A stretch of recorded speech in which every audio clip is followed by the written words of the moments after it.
Ladies and gentlemen, if you have been paying attention lately, a lot of things have been going on. And a lot of hoaxing is happening. Hoaxing. And I mean big time. These aren't little stuff. This is big stuff.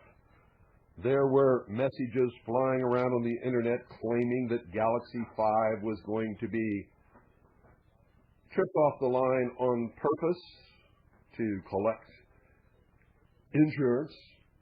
And there was another one that said that they were going to trip Galaxy 5 off the line with a Y2K drill.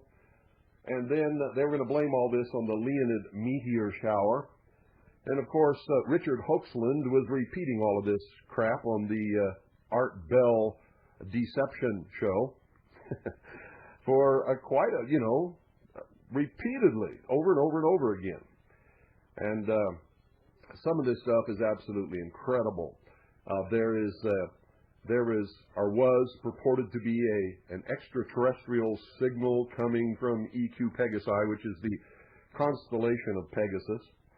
And I'll show you why that's important in just a little bit. You'll learn.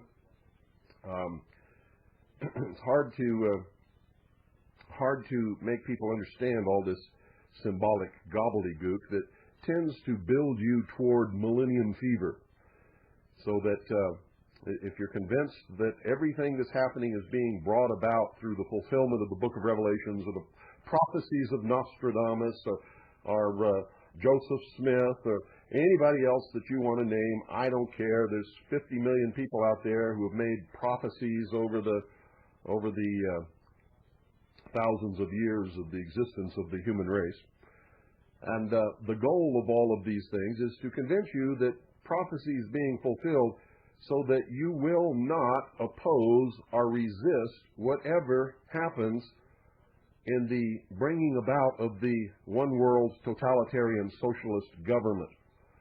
You see, if you're convinced that it is fated, that God has preordained it, that there is nothing you can do to change it, you will not oppose it. You will not stand up and fight the good fight.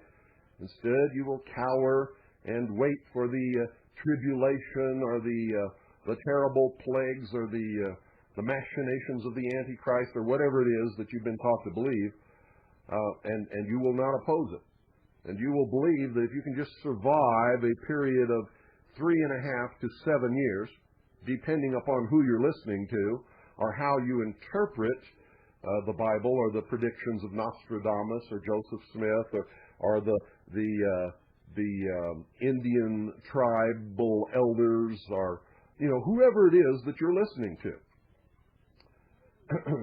then you will be one of the 144,000 that will rise up to meet Jesus in the clouds, or you will be the new sixth root race that will repopulate planet Earth and create the utopian world, or you will be the people who will be saved by the benevolent space brothers who will come down at that time to rescue us from ourselves and do a very stupid thing, in my book, and that would be take us to their planet so that we can survive all of this stuff. And I'm telling you right now, none of it, not one single bit of it, is going to happen, period. It's not going to happen at any mysterious date at the end of this century and at the time that the new millennium comes tripping into existence. They want you to think it is so that they can get rid of all opposition which must come from religious groups, ladies and gentlemen, because the New World Order is totally without religion. Totally without religion. It reverts back to the old paganism of Rome and the ancient Celtic tribes and many other things. And you see it every day. And if you can pay attention all around you on television, on the internet, in Hollywood movies, Disney movies, which brings me another point. You should all be boycotting Disney products, Disney movies, Disney television, Disney everything. They're brainwashing your children big time. Since Walt Disney died, Disney Disney always was into the New World Order, whether you know it or not. Walt Disney was a 33rd degree Freemason of the Scottish Rite, and since Eisner took over, it is really bad. It is so bad. It is terrible. In fact, Disney is involved in pornography and all kinds of other things. But anyway, if you look around and you pay attention, you can see this brainwashing taking place on a daily basis. And one of the ways that they divert the minds of the sheeple away from what's happening in the world and convince them that prophecy is being fulfilled, and they have people on like the biggest phony in the world, Sean David Morton, predicting or pretending to predict future events, and all of these other things. Richard Hoaxland, and I could go through just a big long list, and Art Bell just fuels the fire and just eggs it on and eggs it on. And so there are a minimum, we know, of 15 million people listening to his broadcast every night who are sucked into these things.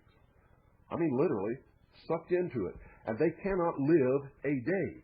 They cannot go a day without their shot of nonsense, fairy tales, insanity, if you will. And so, don't go away. When I come back, I'm going to spill the beans on some of this stuff and expose it to the light of day, not the other light. So I'll be back.